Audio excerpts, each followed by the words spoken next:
ট্রাকে যাচ্ছি। আর কি হবে, এখন তো ভিজি যাওয়া লাগবে। আর এছাড়া কোনো উপায় আছে? ভিজি যাওয়া লাগবে, যে কোনো হোক, কষ্ট হলেও তো মানি নিয়ে চলা লাগবে। মানে অভাবী লোক, কর্ম তো করি খাওয়া লাগবে আমার। 3 মাস পর বাড়ি যাচ্ছে। এই টাকার এই বাসের মধ্যে টাকা বেশি যায় দেখিয়ে এই যে ট্রাকে উঠছি। আমরা ইট ভেটায় কাম করি, ইট বাইর করি। এই এখন যে 15-20 জন মানুষ চলছি, এখন বাড়ি যাবে। বৃষ্টি দিয়ে আসি তাইলে ভিজি যাওয়া লাগবো।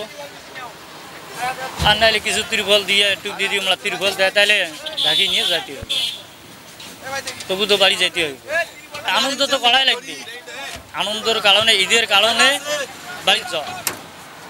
এরা আল্লাহ দিয়ে ভালো ভালো নিয়ে যাওয়া যায়, বাড়ি যাওয়া ঈদ দিয়ে করতে পারে। কষ্ট লাগতেছে না আনন্দ লাগতেছে? আনন্দ লাগতেছে তো, আনন্দের মধ্যে তো যাইতেছি, আনন্দ করি তো যাইতেছি। 3 মাস কাম করলাম ঈদের ভেড়াত, এখন তো যাইতেছি ট্রাকে যাইতেছি, কষ্ট করেও যাইতেছি, তাও বড় আনন্দ লাগতেছে।